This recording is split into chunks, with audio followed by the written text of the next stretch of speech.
What if the most ruthless family in Renaissance Italy wasn't just a cautionary tale, but a blueprint? In this episode, we enter the world of Cesare Borgia, the charismatic, brutal, and endlessly strategic son of a pope whose rise and fall helped shape one of the most infamous political philosophies of all time.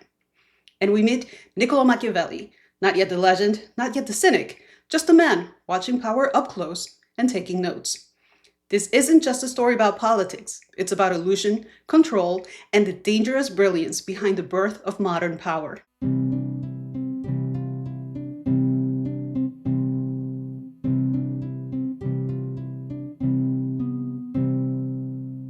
Welcome to Gateway Books by Crestance, where historical fiction is never just a story and the past is never quite past. I'm your host, Cindy Cruz, and if you've ever told yourself just one more chapter, and suddenly it's 3 a.m. and you're Googling the fall of Florence, well, you're in the right place. This is a podcast for the historically curious, the fiction-obsessed, and the quietly book-besotted. In each episode, we pair a powerful book of historical fiction with the real history that runs alongside it, and sometimes cracks it wide open.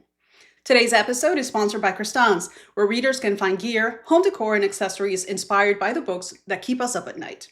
Explore more at crestance.com. So, where are we headed in this episode? We'll start with The Family by Mario Puzo, a novel that pulls us into the orbit of Cesare Borgia and a young Niccolò Machiavelli. Then we'll dive into The Prince, Machiavelli's sharp, unsettling guide to power, written after witnessing the Borgias up close. And finally, we'll look at Machiavelli on Politics and Power by John Lee Anderson, a biography that helps us separate the man from the myth and understand how his name became an adjective. It's a journey through ambition, illusion, and the roots of modern statecraft. Now let's get to it. Not just a pope, but a strategist. A man who didn't simply inherit power, he manufactured it, played it like a game of chess, and crowned himself king of the board. When Rodrigo became Pope Alexander VI in 1492, the papacy wasn't so much a divine calling as it was a political price. The Vatican wasn't just a religious center. It was a machine of wealth, warfare, and influence. And Rodrigo didn't pretend otherwise. He wielded power the way a seasoned gambler handles cards. Close to the chest, fully aware of the stakes. The Family by Mario Puzo. Yes, the same Puzo who gave us The Godfather, portrays Rodrigo as both puppet master and patriarch. He is ruthless, indulgent, calculating, but above all, he is deliberate. Every alliance, every bribe, every blessing measured for maximum advantage. The church was his empire, and his children were not to be hidden from view, but positioned like political weapons. And this brings us to Cesare. Cesare Borgia, Rodrigo's illegitimate son, was never meant to be in the background. Early on, he was made a cardinal, not for spiritual service, but for leverage, a title that opened doors, silenced critics, and placed him exactly where Rodrigo wanted him, at the center of power. But Cesare wasn't built to play priest, and Rodrigo knew that. So when another son, Juan, failed to live up to the Borgia ambition, murdered under mysterious circumstances that history still debates, it was Cesare who stepped out of the red robes and into armor. The cardinal became the general. The strategist became the executioner. And Machiavelli was watching. Let's pause here, because this is the moment where the family and the prince begin to blur, where fiction and history, manipulation and observation intertwine. Machiavelli, still a young diplomat at the time, saw something in Cesare Borgia that fascinated him. Here was a man who embodied everything the Florentine Republic feared: centralized power, ruthless force, and political cunning, but who also represented something new, a different kind of leader. Not one born into nobility or elevated by tradition, but shaped and sculpted by necessity, by opportunity, by his father's shadow and his own hunger. In The Family, Puzo doesn't romanticize Cesare. He doesn't soften the violence or disguise the cruelty. Cesare has people tortured. He betrays his allies. He wages war with a terrifying mix of elegance and brutality. And yet, he is magnetic, commanding, loyal, to a point. It is easy to read The Family as a novel of dynastic drama, but it is also a meditation on power passed through blood and what it costs to maintain it. Rodrigo sacrifices souls. Cesare sacrifices stability. And the Vatican, in this rendering, is less a house of God and more a fortress of secrets. What's striking is how Puzo uses Machiavelli not just as a witness, but as a kind of stand-in for the reader. In the novel, Machiavelli watches Cesare Borgia with a kind of intellectual awe. He sees the violence, yes, but also the vision, the clarity, the ability to make hard choices quickly and without regret. He admires him not as a moral figure, but as a functional one. A man who understands what must be done and does it.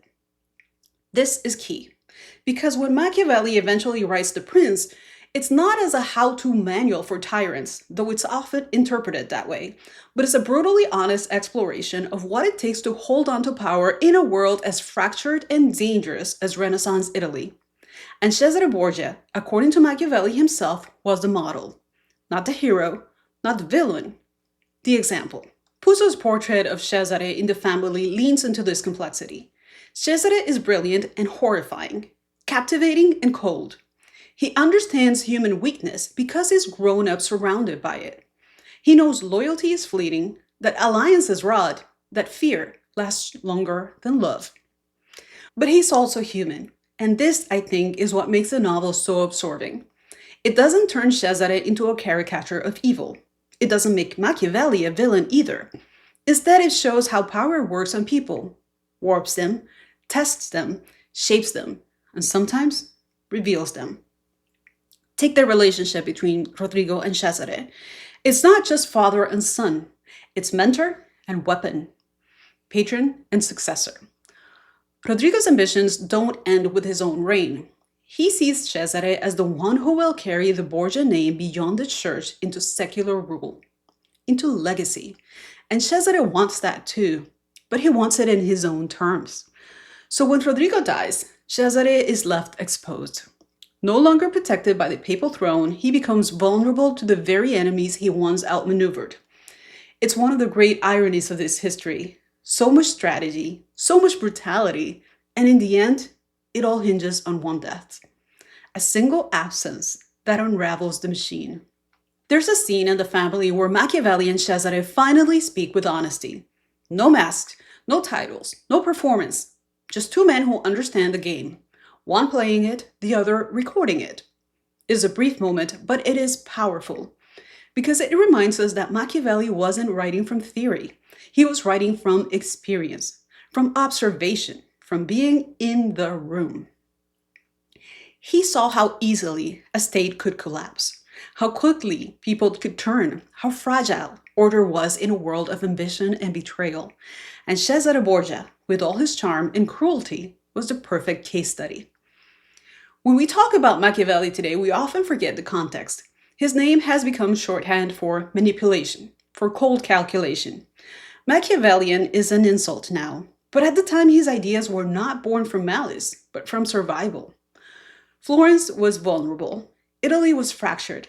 The church was both political and corrupt. And Machiavelli wasn't trying to create monsters. He was trying to understand how power actually worked. Cesare helped him see it.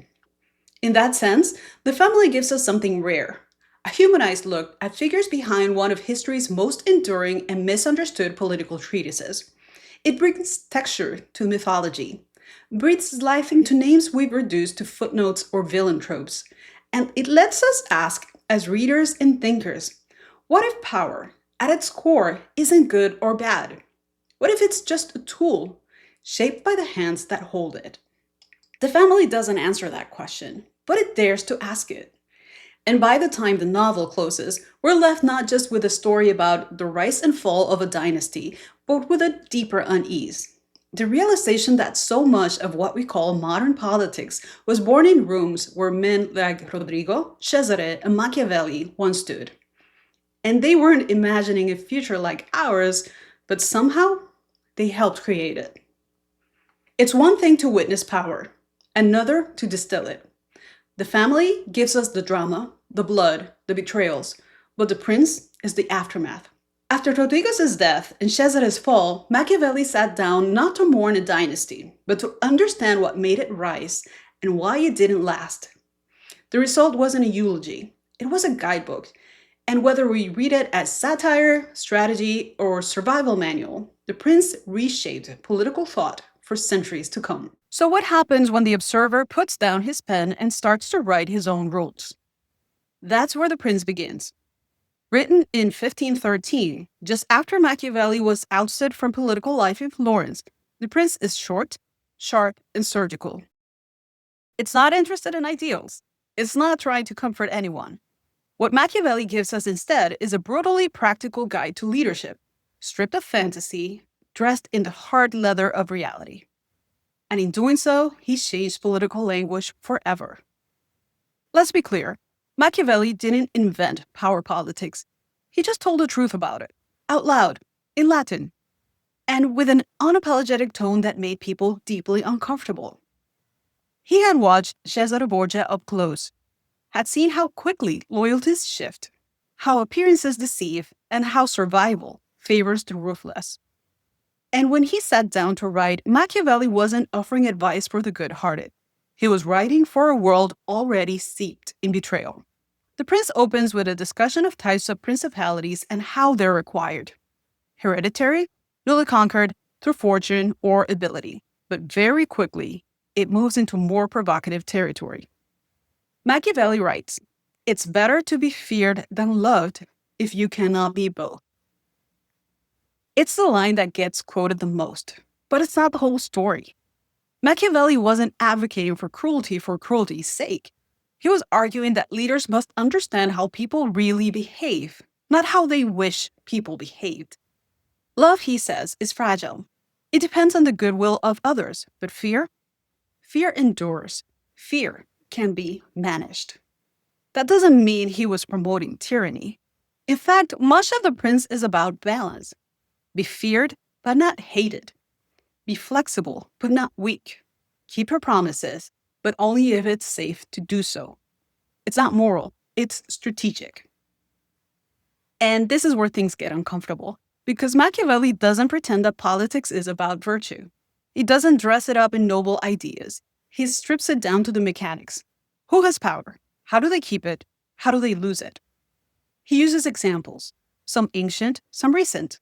And yes, he brings up Cesare Borgia, calling him a leader who did everything a prudent man would do.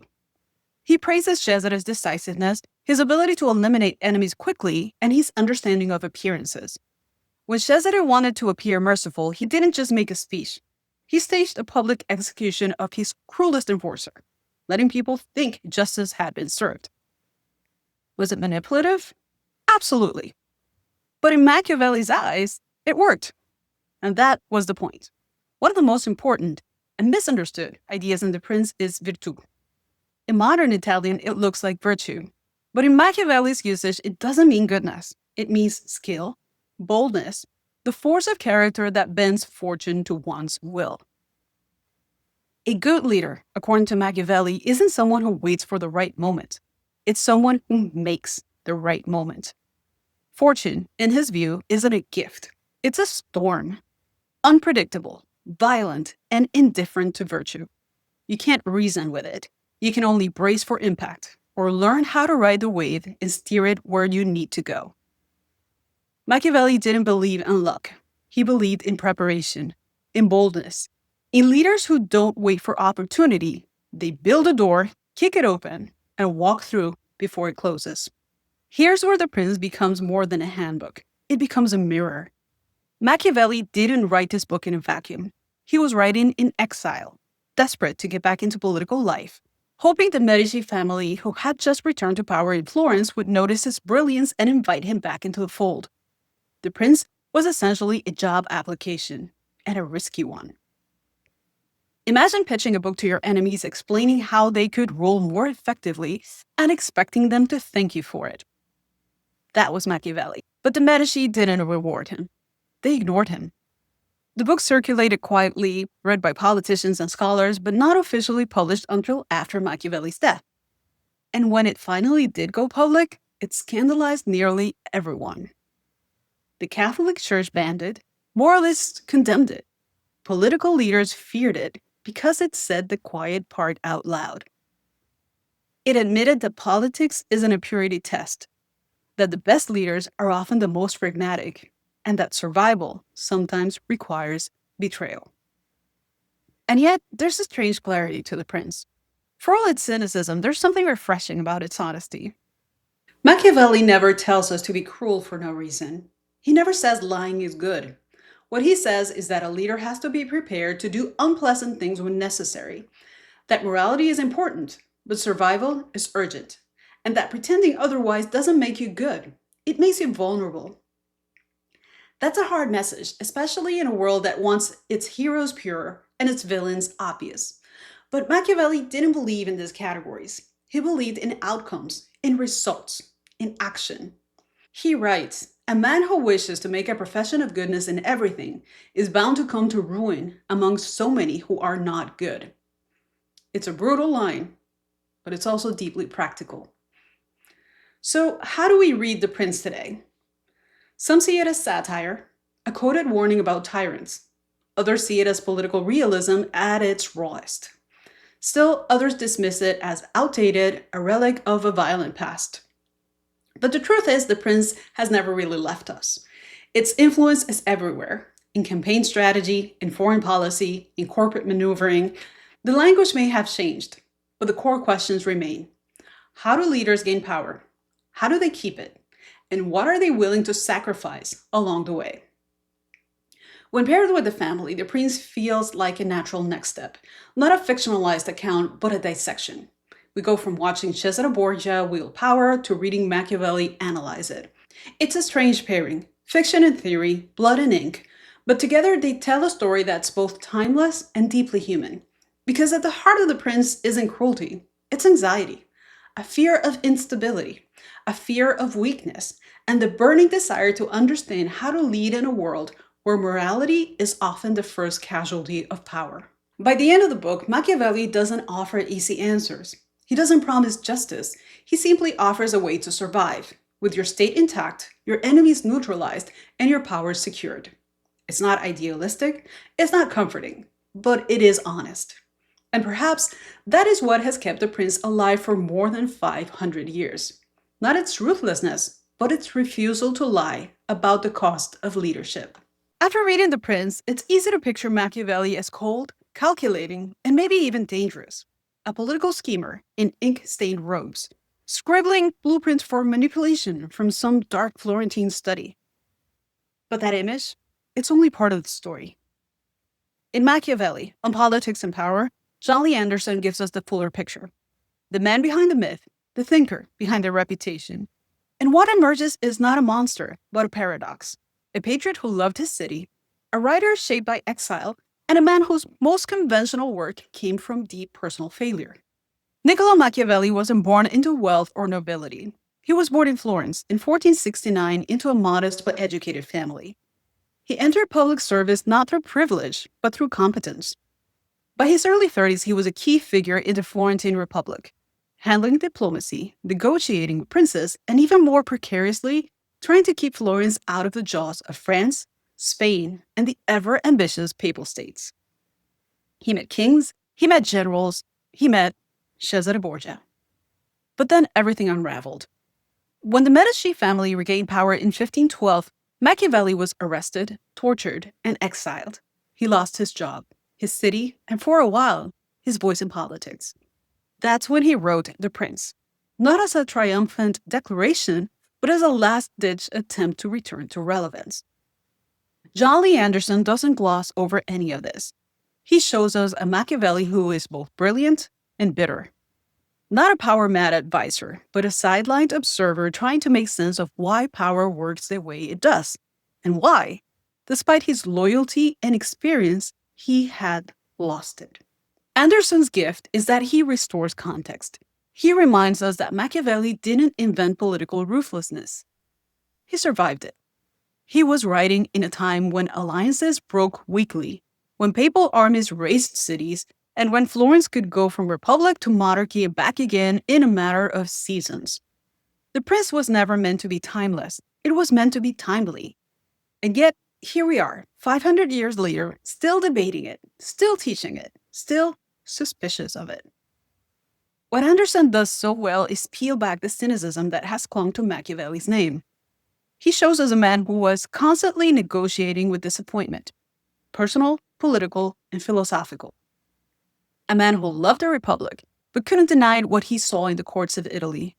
A man who understood that good intentions don't always lead to good governance, and that sometimes, to protect people, leaders have to make brutal choices. It's uncomfortable, but it's honest. One of the most surprising parts of Anderson's book is how much of Machiavelli's work lies outside The Prince. He wrote comedies, he wrote histories, he wrote treatises that praised Republican government, championed civic engagement, and even poked fun at religious hypocrisy. The man who supposedly taught tyrants how to rule also wrote plays about schemers getting outwitted by the people they tried to manipulate. He was playful, he was frustrated, and yes, he was brilliant. But he was also misunderstood. Anderson highlights the tension that defined Machiavelli's life, the clash between idealism and realism. He wanted a republic. He believed in public virtue, but he had seen too much to ignore the messiness of power. He knew that fear, ambition, and violence weren't exceptions to the rule. They were the rule. It wasn't that he liked it, it's that he refused to lie about it. Anderson's biography gives us another essential insight. Machiavelli wasn't writing for dictators. He was writing for people on the edge of power, people who might not survive without sharp tools.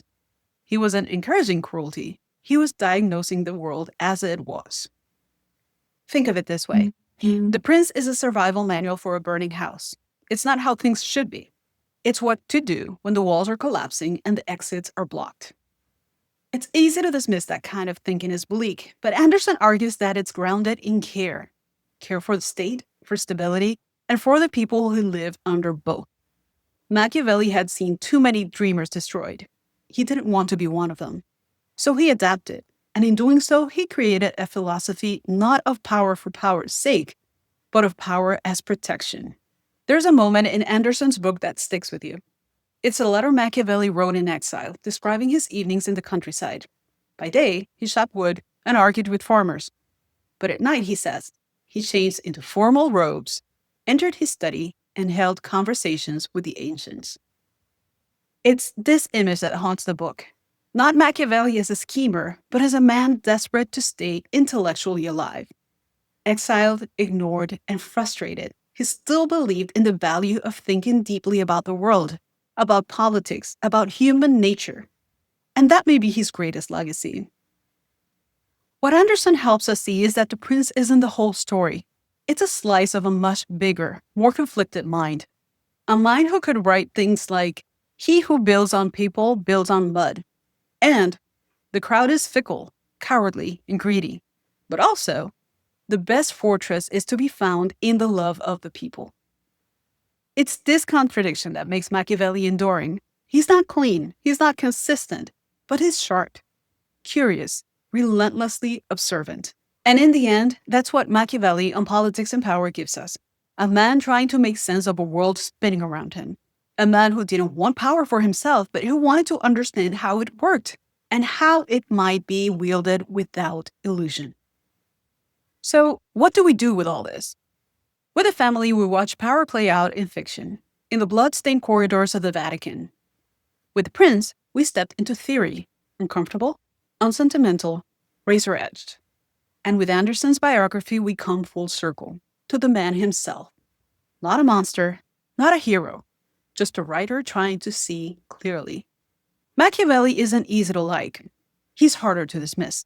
And maybe that's the point, because if power is always at play, shifting hands, shaping nations, that understanding it is more than strategy. It is survival. And Machiavelli, flawed and exiled, wrote a playbook no one else dared admit we needed. There's something unsettling about how familiar this all feels. A Renaissance pope using faith to consolidate power, a brilliant son turning charm into conquest, a writer in exile, stripped of influence, trying to make sense of the wreckage. These aren't just the stories of the family, the prince, or Machiavelli's life. They're patterns we still recognize today. And that's what makes this episode linger. We don't study Rodrigo Borgia because he was a pope. We study him because he exposed the machinery behind the papacy, how titles could be manipulated, loyalty bought, legacy manufactured. He wasn't the only one doing it, he was just the one doing it most openly. Cesare Borgia, in turn, isn't remembered for his cruelty. He's remembered because for a time, it worked. He got people to move, to bend, to follow. His brilliance was undeniable. So was the damage. And then there's Machiavelli. Not a ruler, not a general, not even a winner. Just someone who watched carefully, who understood that appearances matter more than intentions, and that power, if left unexamined, tends to devour. But what the prince never quite says, and what Anderson's biography helps us see, is that Machiavelli didn't admire power for its own sake. He admired control, clarity, the idea that politics could be studied like an engine and made to run more honestly once we stop pretending it's fueled by purity. And that's what makes him relevant. Not his ruthlessness, but his refusal to look away. This reflection is uncomfortable because it demands something from us. It asks, what kind of power do we accept when it benefits us? What do we tolerate in leaders as long as it works? And when do we finally stop telling ourselves that morality and leadership are always aligned? Reading these books together doesn't offer easy answers, but they do help us ask better questions. Because maybe the point isn't to decide whether Machiavelli was right. Maybe the point is to understand how easily history repeats itself when we fail to notice the forces driving it. Thank you for joining me for this episode of Gateway Books by Crestance. If this journey through Renaissance ambition, political philosophy, and Machiavellian legacy left you thinking a little bit differently about power, then we've done what we came to do. At Crestance, we believe books don't just tell stories, they open doors. And when you step through, you carry something back with you. A sharper question, a deeper thought, a changed perspective. You can explore more at crestance.com, where you'll find journals, gear, and home decor inspired by the books that shape how we see the world and ourselves. Until next time, keep reading with intention and stay curious about the forces that shape the stories we live in.